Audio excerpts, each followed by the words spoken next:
सत साहिब सतगुरुदेव की जय। बंदी छोड़ कबीर साहिब जी की जय। बंदी छोड़ गरीबदास जी महाराज जी की जय। स्वामी राम देवानंद जी गुरु महाराज जी की जय हो।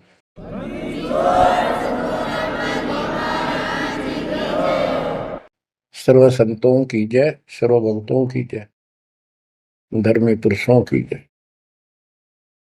श्री काशी धाम की जय, श्री सुब्राणी धाम की जय, श्री क्रोथा धाम की जय, श्री बरवाड़ा धाम की जय। सत साहिब गरीब नमो नमो सत पुरुष को नमस्कार गुरु की नहीं। सुर नर मुनिजन साधुआ संतों सर्वस दीन। सतगुरु साहिब संत सब दंडवतम प्रणाम। आगे पीछे मध्य हुए इनको पूर्व। कबीर सतगुरु के उपदेश का सुनिया एक विचार। जय सतगुरु मिलते नहीं जाते नरक द्वार। नरक द्वार में दूत सब करते खेचातान। उनसे कभू नहीं छूटता फिरता चारों खाने। कबीर चार खानी में भरमता कबहू न लगता पार। सो फेरा सब मिट गया मेरे सतगुरु के उपकार। जय जय सतगुरु मेरे की जय जय सतगुरु मेरे की। सदा साहिबी सुख से वसियो अमरपुरी के डेरे की। जय जय सतगुरु मेरे की जय जय सतगुरु मेरे की। सदा साहिबी सुख से वसियो सतलोक के डेरे। निर्विकार निर्भय तू ही और सकल वैमान। जी साधो और सकल वैमान। सब पर तेरी साहिबी सब पर तेरी साहिबी। तुझ पर साहिब नाम निर्विकार निर्भय। परमपिता परमात्मा कबीर परमेश्वर जी की असीम श्रद्धा से बच्चों आपको अमर कथा सच्चा ज्ञान सुनने को मिल रहा है। आपकी किस्मत परमाने अलग लेखनी से लिखी है, अलग आपका अकाउंट है जिस पर काल का कोई अधिकार नहीं है। बच्चों, परमात्मा का एक एक शब्द अपने को सत्य मानना होता है। या तो भक्ति पर लगो मत भोगो कष्ट। भक्ति पर लग के भी और भक्ति मार्ग में अविश्वास होता है तो वो प्राणी सफल नहीं होता। जैसे दास को पहले शुरुआत में परमात्मा की चाह खूब थी और ये सुना करते थे द्रौपदी का चीर मिट गया, नरसिंह दास भगत की कुंडली भगवान ने ली। तो इस तरह की बातें आत्मा मानती थी भगवान कुछ भी कर सकता है, पर कोई कह देता था नहीं ऐसा नहीं हुआ करता है, तो वैसे भगवान की आस्था बनाने के लिए कह रखा है ऐसा नहीं हो सकता। तो मन ये भी मान लेता था कि ऐसा ना होगा, पर भगवान तो है।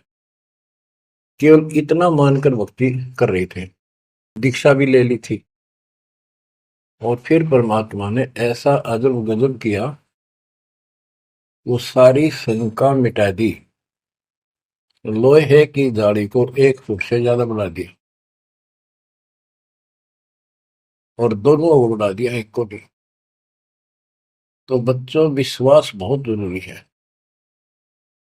जैसे आपको उदाहरण दिया जाता है सत्संग के माध्यम से। एक गांव के बाहर दो साधक साधना कर रहे थे।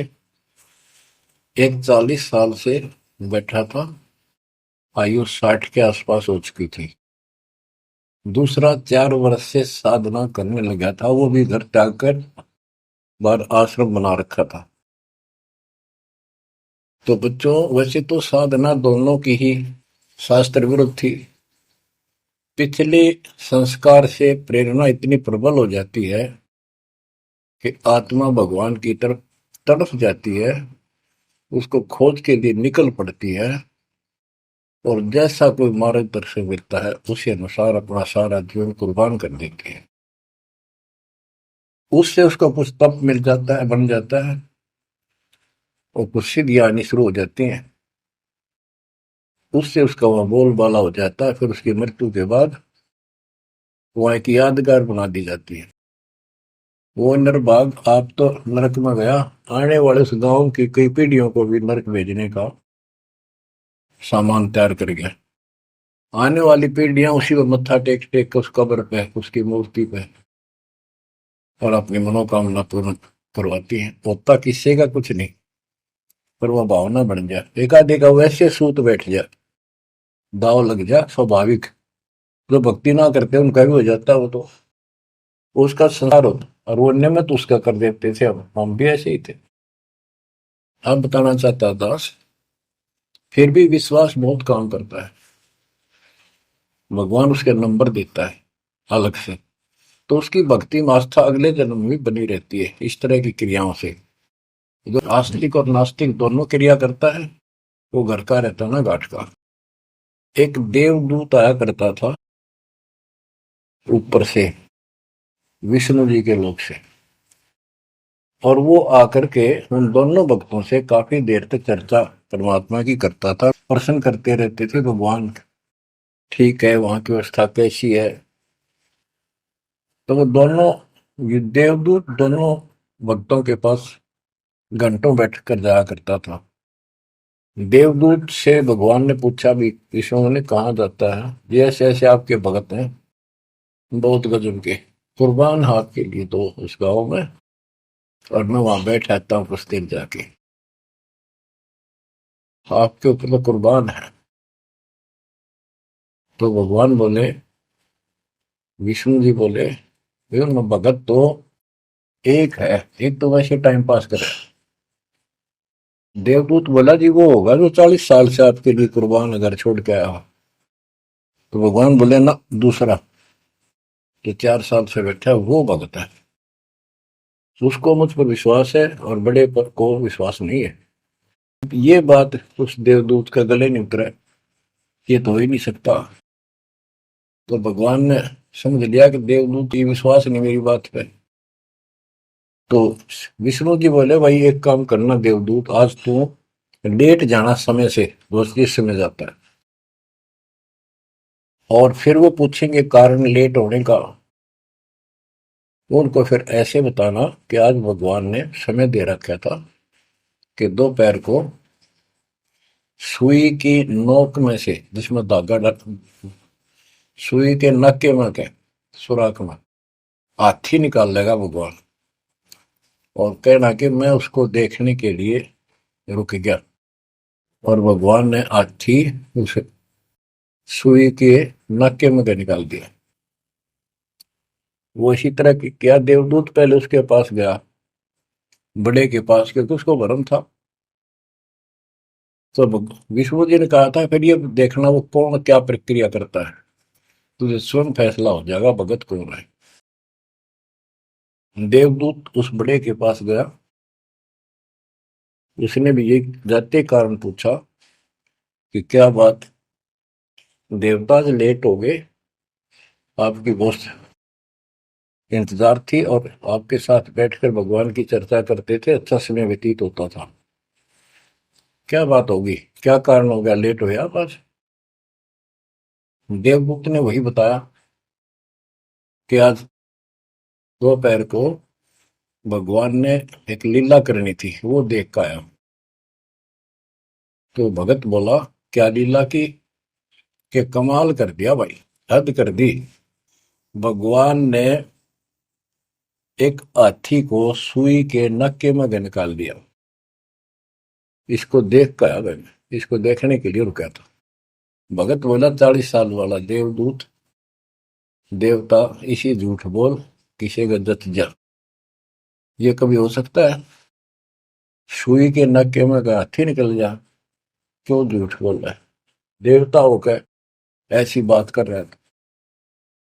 तो देव की भैंस उठ गई और उसके सारे अनुभव फेल हो गया। तो भगवान ठीक कह के थे, तो कति डांगर है। जब इसको इतना विश्वास नहीं, भगवान कुछ नहीं कर सकता, तेरे जैसा घसियारा है, फिर भक्ति क्यों कर रहा है? देवदूत उठ कर चल पड़ा। फिर वो 4 साल वाले के पास गया। उसने सोचा, यूं तो मैंने धमका दे मेरे को, गुस्से होएगा, इसको तो ज्ञान ही कुछ नहीं होगा अभी तक। उस 4 साल वाले ने भी, भगत ने पूछा, देवदूत तभी लेट हो गए, आपके आने की बड़ी इंतजार रहती थी, आज तो सोच लिया था शायद नहीं आएंगे, क्या काम हो गया ऐसा कोई, हमें भी बताओ।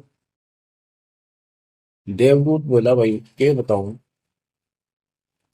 झूठ मैं कह नहीं सकता और सच्ची की शिकायत गला उतरती नहीं।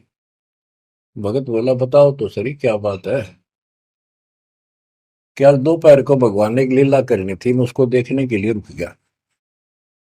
क्या लीला थी? देवदूत बोला, सुई के नक्के में गए, भगवान ने हाथी निकालना था। भगत बोला, फिर क्या हो गया? कि वो निकाल दिया, कमाल कर दिया। बोला, बस भगवान ने निकाल दे, सारी पृथ्वी ने, धरती ने सुई के नक्के में गए, आप हाथी में आश्चर्य कर रहे हो? तो देवदूत ने सीने से लगा दिया उस बालक को। मैं बोला, धन्य तेरे माता पिता जिससे जन्म हुआ। भक्ति कर विश्वास नहीं, तो खाक भक्ति है वो। कह कबीर सुनो विषा दो, मैं तो हूं विश्वास में। तो अपने परमात्मा की विज्ञा पे अविश्वास नहीं होना चाहिए। और ये धीरे धीरे आपके साथ भी परमात्मा ऐसी लीला करते रहेंगे और कर भी दी होगी। और ना भी हो तो इतने सारे प्रमाण दिए जाते हैं, विश्वास कर लेना, परमात्मा की भक्ति से दूर ना होना। बच्चों, आपको अजब गजब का ज्ञान दास बता रहा है, जो संत गरीबदास जी ने परमात्मा से प्राप्त हुआ। और ऐसा निर्णायक ज्ञान है, इसका रिजल्ट इस पूरी कथा का फिर बाद में आपको बहुत अच्छा निष्कर्ष मिलेगा। पार्वती जी शिव की पत्नी और 108 बार मर चुकी थी। 109वें जन्म में भी उसने शिव जी को ही पति बनाया। ये संस्कार था उनका। नारद मुनि ने एक दिन आके पार्वती जी को समझाया कि हे माता, भगवान शंकर जी के पास एक ऐसा मंत्र है जो आपको बता देना, उस नाम के जाप से आप अमर हो जाओगे। अन्यथा आप 108 बार मर चुके हो, और वो भगवान उसकी प्रमाण के लिए आपके शरों की खोपड़ी की माला बना रखी है। 108 है गिन दिए। पार्वती जी बोली, भाई नारद बिल्कुल सही है, 108 है। मैं पूछती हूँ ये किसके के यू क्या है, तो वो टाल मटोल कर जाते हैं। तो हे माता, आपका जन्म मरण मिट जाएगा। तो वो बोली, भाई ये मेरे बात समझ में नहीं आती कि शिव महाराज जी मेरे से कुछ नहीं छुपाते, और इसने ये कैसे छुपा रखा मंत्र मेरे से, मेरे से बहुत प्यार करते हैं। और बताते हैं तेरी मृत्यु के बाद मैं बहुत रोता था। तो नारद जी ने कहा, माता अभी तक आप उनको पति मानती हो, जिस दिन परमात्मा रूप देखोगी और उनको एक गुरु रूप में नम्र भाव से प्रश्न करोगी, कति अति नम्र होकर, तब ये गुप्त मंत्र आपको बताएगा। ये मंत्र शिव जी ने किसी को नहीं दिया आज तक, क्योंकि ऐसा किसी का लक है नहीं, ऐसा भाव किसी का है नहीं। तो आपको वो भाव बनाना पड़ेगा जिससे वो आपको ये अमर मंत्र दे दे। नारद कह के चला गया, पार्वती को बेचैनी होगी माता जी को। शिव जी जब घर आए और दिनों तो वो दूसरे ढंग से बात करा करती, क्योंकि पत्नी बराबर का हकदार होती है, हिस्सेदार होती है। उस दिन चरणों में लेट गई, दंडोत प्रणाम किया और चरण पकड़ के रोने लगी और कहने लगी, हे भगवान, मुझसे ऐसी कौन सी गलती बन गई कि आपने मेरे से वो अनमोल मंत्र छुपा रखा है। हे भगवान, मैं 108 बार मरी, क्या आप दुखी नहीं हुए होगे? मुझे वो नाम बता दे जिससे मेरा जन्म मरण मिट जाए। अब शिव जी उसके मुंह की तरफ देख रहा है, पार्वती की सारी आओ भाव को समझ रहा है।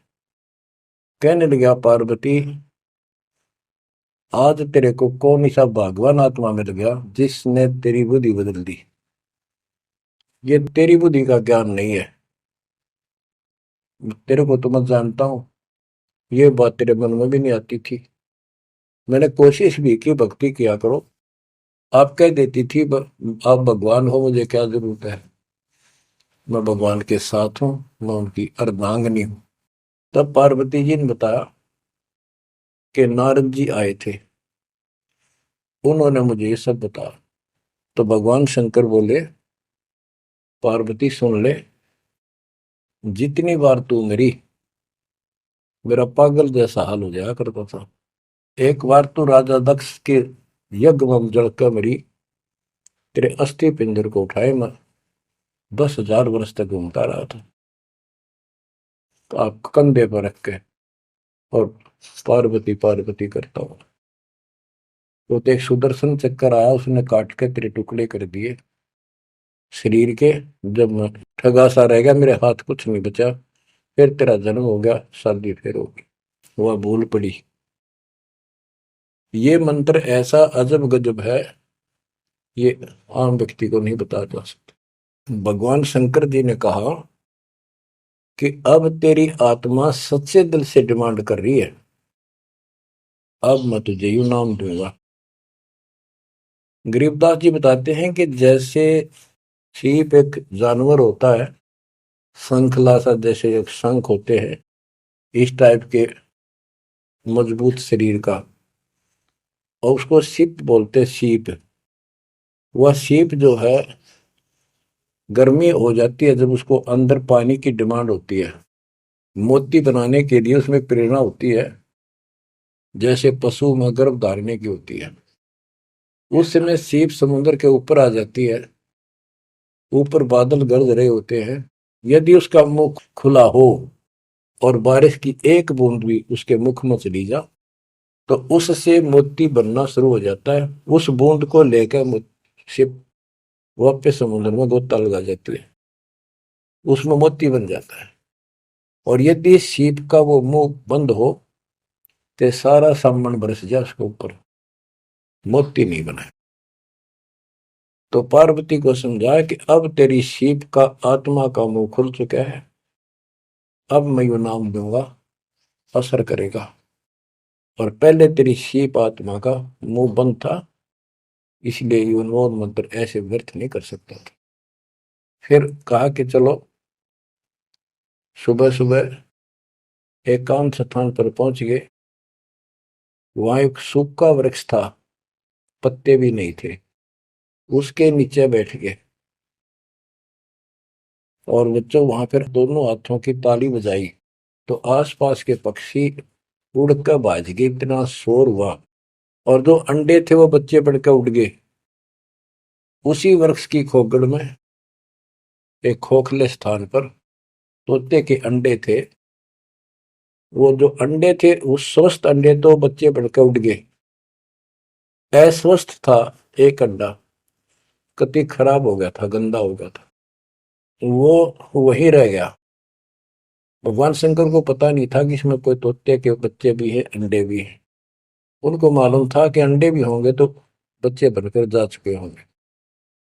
अब बच्चों, बहुत सी कहानी इस एक ही कथा से आपको समझ में आएगी।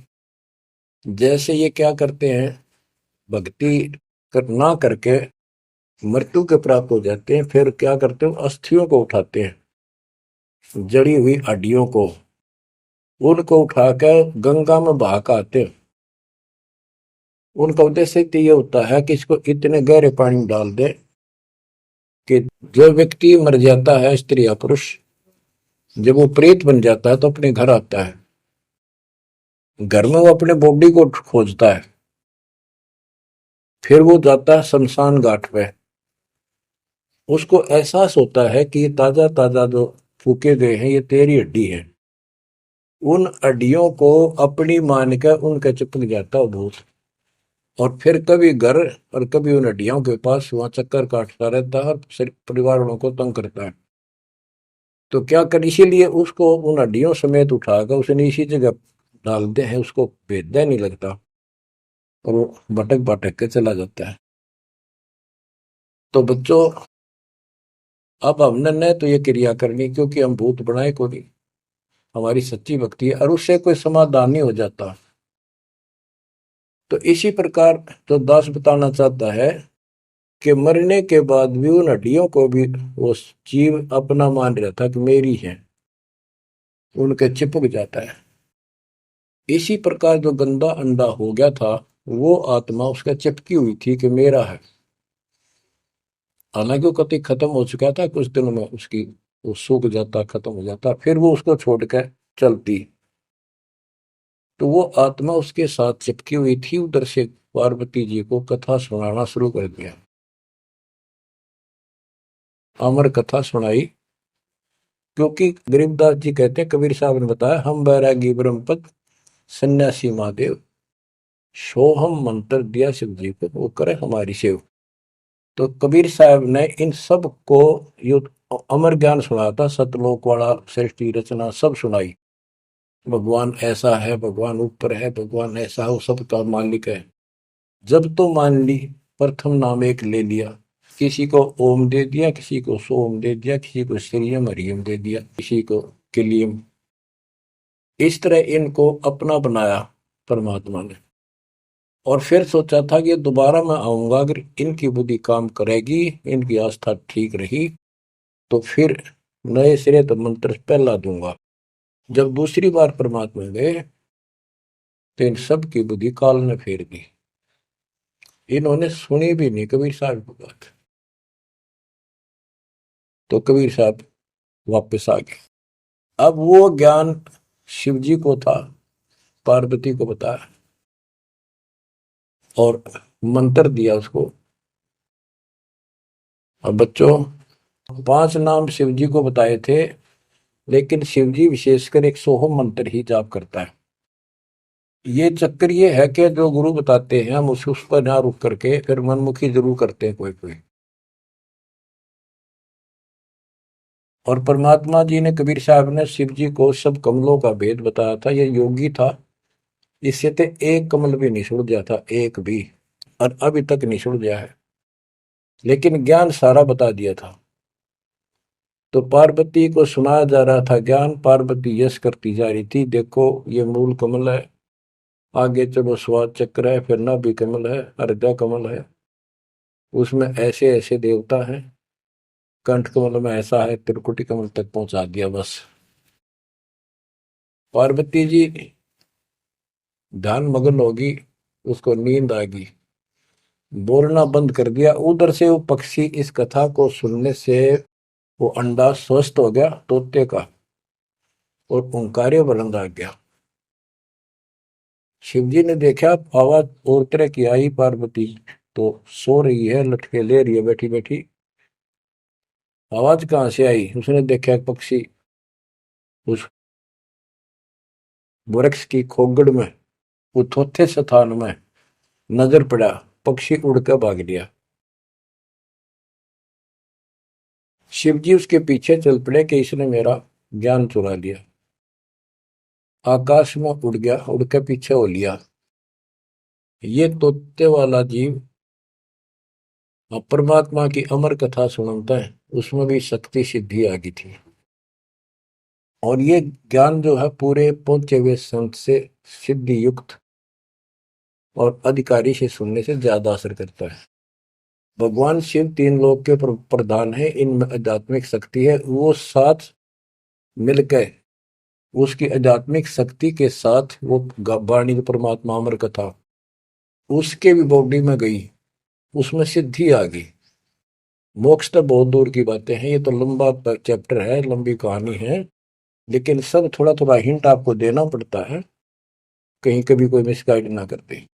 सिद्धियों कहते ये अष्ट सिद्धि नौ निधि के भरे पड़े हैं शिव जी, और इनके वचन से भी सिद्धि आ जाती है, किसी को ये कह दे तो। लेकिन सिद्धियां ने के चाटा, ये मोक्ष तो ना हुआ है। भाव कहने का ये है कि वो तोते वाला प्राणी वेद व्यास के आश्रम में पहुंच गया, उड़ता उड़ता पीछे पीछे शिव जी। वहां शरीर छोड़ गए, और व्यास की पत्नी ने जमाई ली थी, उसके द्वारा सांस के द्वारा उस सूक्ष्म जीव अंदर चला गया। और जब गर्भ धारण का समय आया तो उनके गर्भ में स्थान लिया, उस बच्चे के शरीर में प्रवेश हो गया, 12 वर्ष तक वहीं रहा। आगे कथा इसमें आगे आएगी, वो बताऊंगा। अब ये वाणी सुनाऊंगा जो आसानी से आपका समझ में आएगी। मोक्ष मुक्ति का लख्यान बेवा, ब्रह्म में पुत्र व्यास सुखदेवा। सतगुर मेरा महादेव पंका, 84 की मिटी न शंका। के महादेव जैसे भी उनको मिले, फिर भी 84 लाख योनियों का चक्कर उसका मिटा नहीं।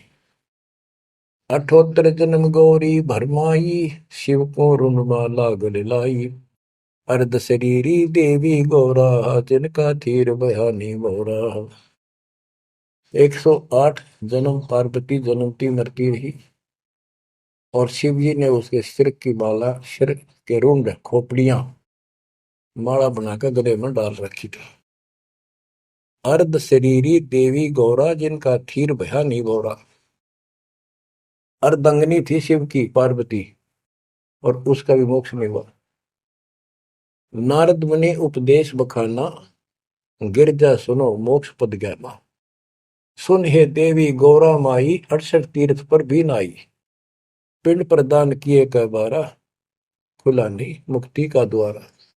जब पिंड प्रदान कहते हैं ना, पिंड प्रदान करने से भूत जुनी जा छूटे थे, पिंड प्रदान करंत गरीबदास जिंदा के नहीं मिला भगवंत। जैसे पार्वती भूत पड़ गई, पिंड प्रदान कर दिए, भूत जुनी छूट गई, और फिर पता नहीं किस दुनिया में चला जाता प्राणी। इसके संस्कार अच्छे थे, ये फिर मनुष्य जीवन, लड़की का जन्म हुआ, शिव जी के ब्याह गई।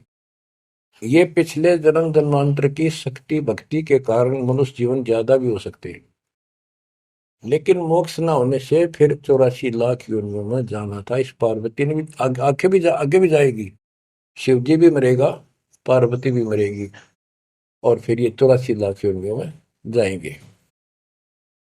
कहते हैं चंद सूरज की आयु लग, जो जीव का रह शरीर। सतगुर से बैठा नहीं तो अंत कीर का कीर। अगर चांद सूरज की आयु तक भी जीव का शरीर रहे और पूरा सतगुरु मिला नहीं, तो अंत में कीड़े मकोड़े बनेगा। अब नारद जी बता रहे पार्वती जी को, सुन हे देवी गौरा बाई, 68 तीर्थ पर भी नाई। पिंड प्रदान किए के बारा, खुला नहीं मुक्ति का द्वार। सारे कर्म कांड कर लिए तेरे मृत्यु के बाद, तेरा फिर भी मोक्ष नहीं हुआ, फिर जन्म हुआ। रुंडमाला शिव के गले माही, सो देवी तुम जानो माही। गरीब रुंडमाला शिव के गले, गेजा के सब शीश। भक्ति दुराई देव को ना परसा जगदीश।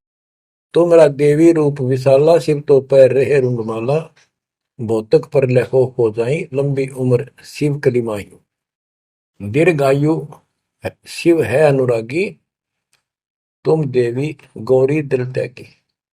मूल मंत्र ने नाम सुनाया, ताते कल्प हुए तेरी काया। महादेव देवनपति देवा, जाकी करी ने गौरी सेवा, कर बंधन कर शीश नवाओ, तन मन अर्पो शीश चढ़ाओ। शिव है मोक्ष मुक्ति के दाता, तो से भेद कहूं गौरी माता। चरण गहो चिंतामणि केरा, ताते प्राण अगय हो तेरा। कमल रूप देवी दिल की न्या, नारद मुनि उपदेशी चीन्या। जब आए शिव मंदिर अवधूता, देवी चरण लिए शत्रुपा।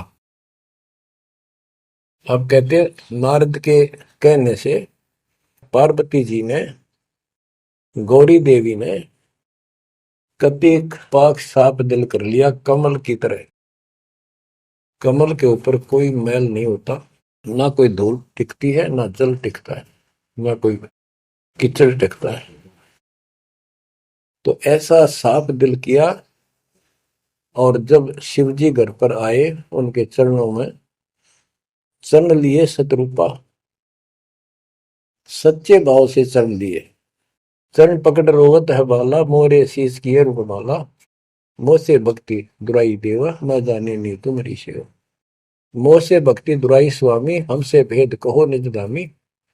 मैं अबला हूं बाला बोली, पार निभाओ हमारी डोली। कति चरण पकड़ के कहने लगी, मैं तो बोली बोली सी लड़की हूं, और मेरा बेड़ा पार करो।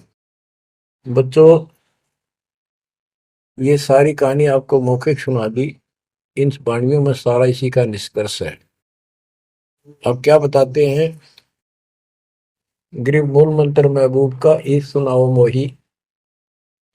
पार्वती जी कहती है शिव जी को कि उस परमात्मा का समर्थ शक्ति का जो मूल मंत्र है वो मुझे बता दो।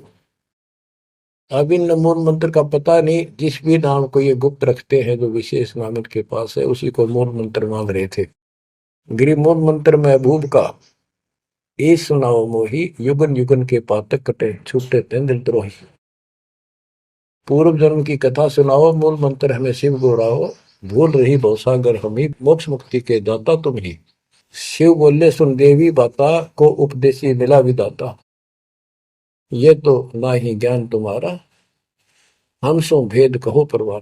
कि आज जैसे तू बोल रही है कि तेरी बुद्धि की बात नहीं, तुझे कौन ऐसा भगवान आत्मा मिल गया जिसने तेरा मन फेर किया। गिरजा कह सुनो शिव स्वामी, तारण तर आदि घरनामी। नारद मुनि उपदेश समोदम, दीन ज्ञान ध्यान परमोदम। शिव समर्थ बोले हैं जब ही, गौरी ज्ञान सुनाया तब ही।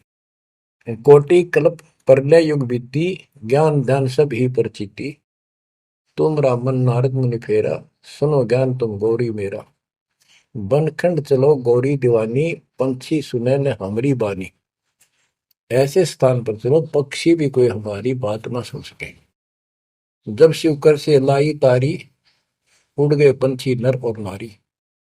जहां एक सूखा तरवर ताक्या, वहां पर एक सूखा वृक्ष देखा। शिव को आसन तहां वहां रखा, उसके नीचे अपना आसन लगा दिया, पार्वती को साथ बैठा दिया। जहां एक गंदा अंडा तिस्माही, तिस जाने तय समर्थ साई। योग असंख्य कल्प बरमाया, पूर्व जन्म कोई पिछला आया। अब तुम सुनो गौरी मेरा ज्ञाना, आसन मुख कर कोटिसाना। आसन पदम लगाओ गौरा, मेर दंड सुधा कर भोगा। गरीब आसन पदम लगाए कर, भंवर चुड़ाओ सुन। अनहद नादू बाजे ही, जहां लगाओ तुम। और क्या बताते हैं कि उस वृक्ष की खोगड़ में गंदा अंडा पड़ा था, और उस गंदे अंडे वाले जीव के असंख्य जन्म 84 लाख योनियों में हो चुके थे। यहां से उसके भाग जागे, और तो पक्षी बन के उड़ गए, वो पक्षी बन नहीं पाया। बाद में उड़ा जब उसने सारी कथा उसके ऊपर असर कर गई। जैसे बच्चों बहुत बार बताते हैं, दास आपको बताता है कि ये अमर कथा जो गरीबदास जी की वाणी है, यह शिव जी वाली अमर कथा से कई हजार लाख गुना ज्यादा शक्तिशाली है, ज्यादा प्रभावी है। अब ये कथा सुनाने का मुझे कोई उद्देश्य नहीं, इसमें से ऐसा निष्कर्ष निकाल लूंगा आप हैरान रह जाओगे। जैसे एक सर्प कांटे का इलाज करता है, अब तो दवाइयां चल गई, पहले गार्डू होते थे, मंत्र बोलकर जहर तार देते थे। जिसको सर्प ने काट लिया वो अचेत हो जाता था, कति बेहोश जैसे मर गया हो, सांस सांस आते थे। और गार्डू क्या करता है, एक मंत्र 5-4 पंक्तियां होती हैं, उसको सिद्ध करता अपने जीवन में, 5 4 7 10 साल लगा के वो वाणी सिद्ध हो जाती है। फिर तो उसको बोलता रहता उसके ऊपर साथ बैठ के उस सर्प जैसे व्यक्ति पर। उस समय वो सर्प जैसा व्यक्ति अचेत होता है, ना वाणी सुन रहा है ना उसको समझ रहा है इसका अर्थ क्या है।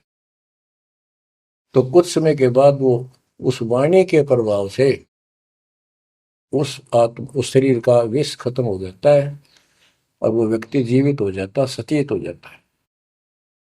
इसी प्रकार बच्चों, परमात्मा की अमर कथा जितना जिस जो सक्षम है उसके मुख से जिस सुनी जाती है, तो उस सत्र का उसको लाभ अवश्य मिलता है। तो ये गंदा अंडा था, इसके साथ जीव चिपका हुआ था। ये गंदा अंडा ना सुन सके था, ना बोल सके था, ना वो कह क्या रहा है शिव जी वो समझ सके था। और उस वाणी के बोलने से वो अंडा भी स्वस्थ हो गया, उसमें बच्चा भी बन गया, उसका पांख भी जाम आई और वो उड़कर भाग भी गया। इसी प्रकार जो आज मानव के ऊपर रहम हुआ है, गरीबदास महाराज जी की अमरवाणी इससे भी ज्यादा स्ट्रॉन्ग है। और ये अब दास के बुक से चला करेंगी अखंड पाठों में, आस पास के पक्षियों पर भी असर करेगी। आस पास के पशु पक्षी जीव जंतु पेड़ पौधों सब का ऊपर ऐसे असर करेगी जैसे इस पर किया था। और ये सब धीरे धीरे यहाँ से शरीर छोड़ते जाएंगे और मनुष्य जीवन पाते जाएंगे। ये सीधे फिर आके मालिक के चरणों में आएंगे। बच्चों, भक्ति जरूर करेंगे, भक्ति करेंगे तो मालिक कहीं ना कहीं उनको मिलेगा। अब मैं सुखदेव ऋषि की बुक सुनाता हूँ, पार्वती का तो दिया। अब एक बात विचार करो कि जहां पार्वती जी को मंत्र मिला, अमर मंत्र मिला, वो नाम मिला भक्ति करने का, यानी वो शिक्षा भई, तो वो स्थान पार्वती के लिए तो अमरनाथ हो सका है। ये जो वहां आजकल जावे हैं मत्था टेकन देखन दर्शन करन, उनके लिए अमरनाथ नहीं है वो। अब जैसे आपने जिस भी आश्रम नाम दान केंद्र पे या कहीं भी दास से दीक्षा ली है, आपका वो स्थान अमरनाथ है। लेकिन उस स्थान से कुछ नहीं लेना देना, मोक्ष नाम से होगा। तो बच्चों, उस स्थान से मोक्ष नहीं है, वो स्थान तो आपको जिंदगी भर याद रहेगा, मुझे वहां दीक्षा मिली थी, बस इतनी बात है। और ये अमर ज्ञान मुझे प्राप्त हुआ था। लेकिन मुक्ति नाम से होगी। और जो बोले आत्मा इतने ऊंचे पहाड़ों पर जाते हैं दर्शन करके आवांगे। अब विचार करो, जैसे दास ने बहुत बार समझाया आपको, ये तीर्थ क्या होते हैं, ये धाम क्या है। जैसे पार्वती को वहां नाम लिया, नाम लेकर अपने घर ना आएगी, अब भक्ति करिए, वहां क्या रखा है। अब जैसे तीर्थ हैं, वहां किसी ऋषि ने भगत ने कोई तालाब का सहारा तकिया, क्योंकि पहले पानी नहाने धोने का पीने का तालाब ही होते थे, कुएं भी बहुत गहरे होते थे, एक आदमी नहीं खोद सकता। तो वहां बैठ कर अपनी भक्ति करता था, जैसे भी उसे न डले डोए। क्योंकि सत साधना तो आपको ही मिली है, पूरे विश्व को चार चार युग के बाद मिलेगी। तो वो जैसे भी तप किया, कुछ किया उसने, जैसा भक्ति की, उस आधार से वो उस लोक में चला गया। और अब वहां कुछ नहीं। अब जैसे हम किसी का एक हमाम दस्ता ले आते थे और उसमें सामग्री कूटते हवन की और वापस देते थे मांझ धो के। हमाम दस्ता होता है लोहे का उखड़ सा, एक डेढ़ एक फुट का उसका मुसड़ सा होता है लोहे का ही, उससे वो कूटते हैं जैसे चटनी कुट्टा रहे कुंडी में। तो हमाम दस्ते में थोड़ी बहुत स्मेल थी और 5-4 दिन में वह भी खत्म होगी। जिसका मांग के लाए तो उसको दे आए, तो उन घर वालों ने महसूस हुआ कि इसमें कुछ स्मेल आवा है, तो कोई सामग्री कूट रखी है। और कुछ दिन के बाद वो स्मेल भी खत्म होगी और वो सामग्री सारी कति साफ करके अपने घर रख ली। अब उस स्मेल को सूंघ बार बार को हो कमाल हो गया, बड़ी स्मेल आई, फिर वह खत्म होगी, चलो स्मेल लेके आते हैं। उस स्मेल से कुछ नहीं होने का, उस सामग्री से गूगल खेओ, वह बनानी पड़ेगी। इसी प्रकार मोक्ष प्राप्ति के लिए यह साधना करनी पड़ेगी। तो वहां जाने से कोई लाभ नहीं जहां पर कभी कोई ऋषि ने कोई साधना की थी, वो तीर्थ बने हुए हैं। तो काल ने परमात्मा से कहा था, जो मालिक आए थे जोगजीत रूप में, अपने बच्चे ज्ञानी के रूप में, जोगजीत रूप में, सहजदास रूप में, कई रूप में आते रहते हैं। तब काल ने सारी वचनबद्ध करा के मालिक को और फिर अपनी वह दुष्टता दिखाई थी। यूं कहा था, जाओ ज्ञानी वैसे जाओ, जोग जीत संसारा, जीव न माने कहा तुम्हारा। जीव तुम्हारा कहा न माने, हमरी और हो बात बखाने, तीर्थ व्रत और झूठे जब तब मन लाऊं, देवी देव देवर पुजवाऊं, या जीव को बरमाऊं। द्वादश पंथ करूं मैं साजा, नाम तुम्हारा ले करूं आवाजा। द्वादश पंथ जो नाम जो ले, सो मेरे मुख में आम समोई, और अनेक पंथ चलाऊं, या जीवों को बरमाऊं। तो आज वो सारा काम इसने कर रखा है। अब आप किसी को समझा के देख लो, आपके सर हो जाते हैं। तुम हमारे देवताओं को ऐसे बताते हो, हमारी साधना को गलत बताते हो, तीर्थों में जाना ठीक नहीं, व्रत रखना ठीक नहीं। तो काल ने बोल रखा था कि हमारी ओर हो बाद बखाने, हमारी ओर हमारा तरफ पक्ष लेकर के वाद विवाद किया करेंगे। अब बच्चों, जो दास बता रहा है कि जो अमर पाठ और अखंड पाठ या वैसे वाणी सत्संग जहां भी चल रहे हैं, चला करेंगे, चलते हैं, चल रहे चलेंगे, वहां आस पास के पक्षियों को भी इसका राहत मिलेगी। और जैसे सुखदेव ऋषि, सुखदेव व्यास जी की पत्नी के पेट में समा गया, गर्भ में, उसके बाद 12 वर्ष तक गर्भ में रहा। वहां उसको याद रहा कि पिछले जन्म तो असंख्य खो दिए, भक्ति नहीं बड़ी, अब के मानव शरीर प्राप्त हुआ और बाहर जाते भूल पड़ जाती है तो जुल्म हो जाता है। इस डर के मारे गर्भ से बाहर गया। 12 वर्ष बीत गए, ब्रह्मा विष्णु महेश को टेंशन हुई, ये तीनों आ गए। इन्होंने कहा कि सुखदेव बाहर आओ, 12 वर्ष तक गर्भ में ठीक नहीं, हमारी मर्यादा खत्म होती है। 9 महीने भी माताएं गर्भ में बच्चा रखती है, बहुत परेशान हो जाती है, और 12-12 वर्ष रक्षा करेंगी, ये गलत परंपरा डलती है, आप ऐसा ना करो, बाहर आओ। तो सुखदेव ऋषि ने कहा कि हे परवरदिगारो, हे भगवानो, अब मुझे ज्ञान हो गया, बाहर आती आपकी माया, यह त्रिगुणमयी माया हमें अचेत कर देती है, सब बुला देती है, इस माया ने रोक दो, फिर मैं बाहर आऊं। इन्होंने कहा भाई ज्यादा हम भी नहीं रोक सकते, ये हमारे से भी बहुत ज्यादा प्रबल है, हमारे बस की बात नहीं है, बस कुछ सेकंड के लिए रोक सकते हैं। तब उसने कहा जी कुछ सेकंड के लिए रोक दो। तो कुछ क्षण के लिए रोकी, इतने में सुखदेव बाहर आया। तो उसको भक्ति की प्रेरणा बनी रही, भगवान की याद रही। उसी समय 9 नाथ 84 सिद्ध, यानी 93 बच्चे और लड़के पैदा हुए, ऐसा इत्तेफाक था, संस्कार था उनका। उनको भी ये बातें याद रही, उनमें से 9 तो नाथ बन गए और 84 सिद्ध कहलाए। उन्होंने भक्ति की प्रेरणा बढ़ गई, बचपन से ही मालिक की याद बनी रही। लेकिन सच्चा सतगुरु ना मिलने से ये भी डले डोए। अब बच्चों ज्ञान पूरा आ चुका है और वो ठीक का समय आ गया है। गुरु पूरा, ज्ञान पूरा, भगवान पूरा। तो अब जो ये वाणी चले हैं और दास के मुख से चला करेगी, ये सत्युत मस्तार देंगी।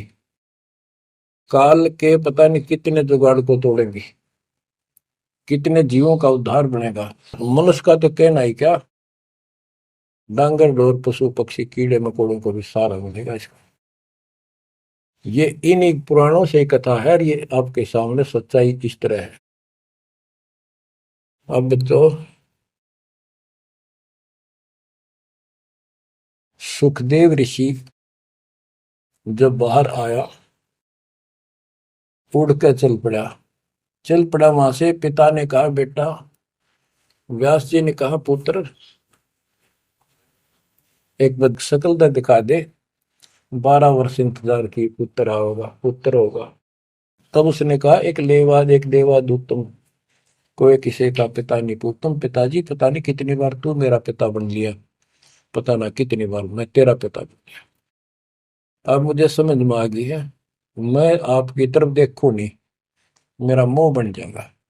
ये छूत की बीमारी है, ये मोह। ये विस्तार से फिर कभी बताएंगे। और ये हम आप लावा जाने का, लेकिन ये उसकी गलती थी। ज्ञान ना होने से इसने इतना ही समझ थी तो वो उस समय गलती कर गया। चलो जो भी इसकी सोच थी, उस आधार से ये वहां से चल पड़ा। पिता पीछे पीछे मोह में दूर तक गया, वहां से आकाश में उड़ गया, अंतर ध्यान हो गया। आगे जाकर फिर प्रकट हो गया अपने और नाल, जो बच्चे की नाभि से, माँ की नाभि से चिपकी होती है, वह गेल बाहर आकर टूट गई, टूट कर बाहर आ गई। वो बाद में काटा करते हुए बिना कटवाई कंधे पर घेर कर उठ गया, आगे काटूंगा। अब आकाश में उड़न की सिद्धि उसमें उस मंत्र से आ गई, वो अमर कथा से। अमर कथा में शिव जी ने पूर्ण परमात्मा की महिमा बताई, जो कबीर साहब ने उसको सुना रखी थी। इसमें काफी प्रकरण है, अब इतना समय नहीं जो मैं वो शायरी बताऊंगा आपको। कभी परमात्मा ने दया की बड़ी जेल में, फिर उनको विस्तार से समझाया करेंगे। तो कहने का भाव ये है कि सुखदेव ऋषि को अभिमान हो गया कि मैं बहुत बड़ा सिद्ध पुरुष हूं, आकाश में उड़ जाता हूं। तो बच्चों स्वर्ग में जाने लग गया, और स्वर्ग के देवता ऋषि महर्षि सब उसको, उसकी जो है ना पूरी वो करें, सम्मान करें, उसकी आरती तारे कि बड़ा धन भाग है तेरे, बड़ी सिद्धि प्राप्त कर ली। इन इतना पता सिद्धि आएगा, और जन्म से ही छोटी उम्र में आपको इतना कुछ प्राप्त हो गया, आप तो बड़े पहुंचे हुए हो। तो सब उसकी खूब अच्छी तरह प्यार रखे, महिमा गाओ। एक दिन उसको, उसने स्वर्ग में जाने की इच्छा व्यक्त की विष्णु जी के लोक में। वहां उसको इसलिए नहीं जाने दिया कि उसका गुरु नहीं था।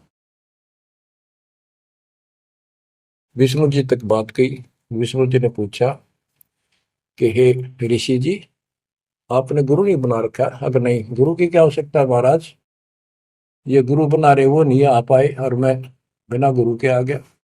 विष्णु भगवान बोले ठीक है, वो अलग बात है, या वही रह सकता है जो पहले गुरु बनाओ।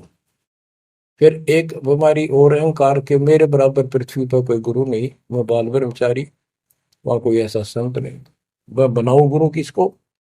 विष्णु जी ने कहा कि राजा जनक मेरे परम भक्त है, आप उनसे दीक्षा लो। यूं कह के विष्णु जी चले गए, उसको बाहर निकाल दिया पार्षदों ने। वो स्वर्ग में आए, वहां सारी कथा बताई। फिर अन्य स्वर्ग, कोमर स्वर्ग, फिर ऋषियों के पास आए नीचे, उन्होंने उनको बताया तो सब ने कहा कि सुखदेव बहुत बड़ी गलती कर रखी है, गुरु नहीं बनाएगा, गुरु नहीं बनाएगा तो गधा बनेगा। तो पिछले जन्मों में उसको एकदम वो रील सी चल गई कि मैं कभी गधा बना था एक बार, और अंधा हो गया, स्वामी ने छोड़ दिया, कुमार ने, और मैं भटकता भटकता इन नाले में फंस गया।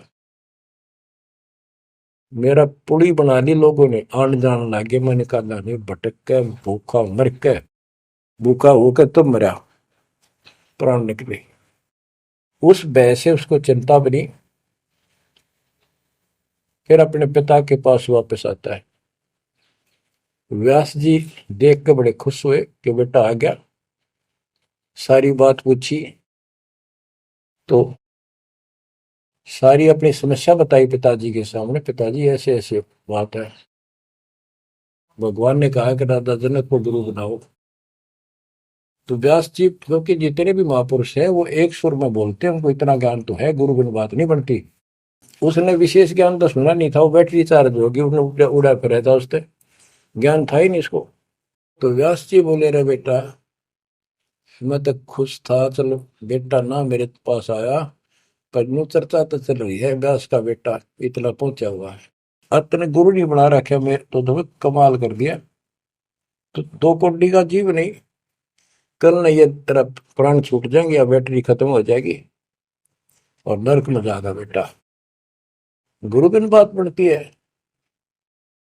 तो आखिर में हार कहने बोला, हे गुरुदेव, हे पिताजी, मैं कैसे गुरु बनाऊं राजा जनक को। राजा जनक गृहस्थी भाई, ओए होए, और कैसे शीश निभाऊं जाए। जनक विदेही राजा भाई, कैसे शीश निभाऊं जाई। ओहो। सुखदेव बोले, ज्ञान विवेक का हमने स्त्री का मुख नहीं देखे। तो उसके पिताजी बोले, जो भगवान ने कह दिया, अरे तू अब भी अगरम बगरम कर रहा है, ये करने का जीव नहीं, तेने ज्ञान भी क्या आएगा, कहाँ जाएगा फिर तू, वहां तेरे को बढ़ने नहीं देंगे स्वर्ग के अंदर। जो मरता क्या नहीं करता, राजा जनक के द्वारे गया, वहां चरणों में मत्था टेका और अपने कल्याण का मार्ग पूछा।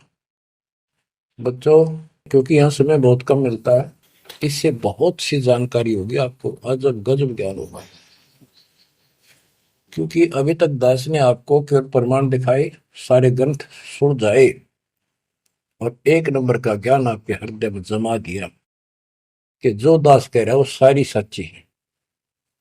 अब दास कोड वर्डों में, संकेतों में भी ज्ञान समझाएगा, तो भी आपकी आत्मा गिल्ला कैच करेगी साथ के साथ।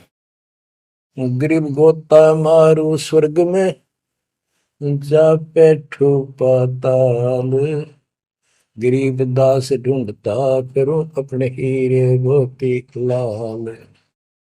आप वो हीरे मोती लाल हो बच्चों, आप सामान्य आत्मा नहीं हो। ये परमात्मा आपको कैसे रंग रहा है, रंग में कैसे दूध अमृत पिला रहा है आपको घर बैठे। आपको नहीं पता इसका क्या प्रतिफल होगा। बच्चे को माता पिता दूध पिलाते हैं, बढ़िया भोजन खिलाते हैं, उनको पता है कि इसको कितना इसका लाभ मिलेगा। बच्चे को ज्ञान नहीं होता, वो धक्के तो पिलावे, खेलने लग रहा हो, माँ लाओगी बुला के, आजा भाई आजा बेटी, दूध पियावेगी। बस दूध पीता पीता भी इन्होंने सोचा है, बच्चा अब छोड़ दे, जल्दी ही टांग ठोकूं, बाहर खेल का हूं। अब वह दूध पिया के फिर छोड़ देती, जा भाई खेल है तू। तो बच्चों, ये अमृत दूध है आपकी आत्मा के लिए। अपना काम करो, संसारी काम करो, फिर तो दिन का जो होमवर्क क्लास वर्क है वो भी करो। तो ज्ञान का जो असर है ये व्यर्थ नहीं जाएगा, आपकी आत्मा को इतनी ताकत दे देगा जिसमें भक्ति बिल्कुल सुदृढ़ हो जाएगी, सुरक्षित रहने लग जाएगी। क्योंकि मन में दोष नहीं रहेगा, कोई गलती करे बनेगी नहीं, तो सब कुछ सुरक्षित रहेगा।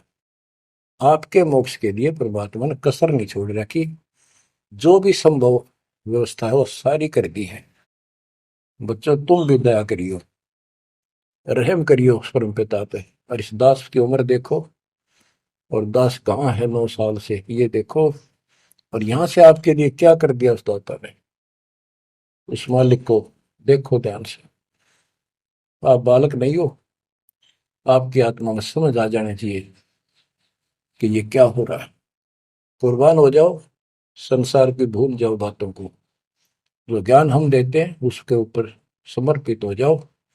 तन मन धन सब अर्पिए, भक्ति मुक्ति के काज, जिनके उर में बंदगी के इंद्र का राज।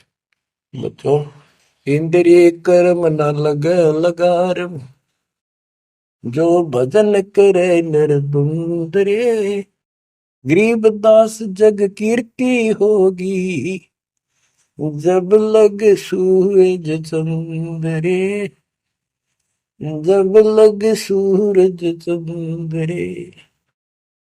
बच्चों, आने वाली पीढ़ियां आपको भी याद करा करेंगी, जब तक चांद सूरज रहेंगे आपका नाम रहेगा कि हमारे कौन माता पिता, कौन दादा परदादा दादी इसे अमृत ज्ञान को हमारे कुल में लाए थे। आने वाली पीढ़ियों के उद्धार के लिए तुम जिम्मेवार हो। कुर्बान हो जाओ।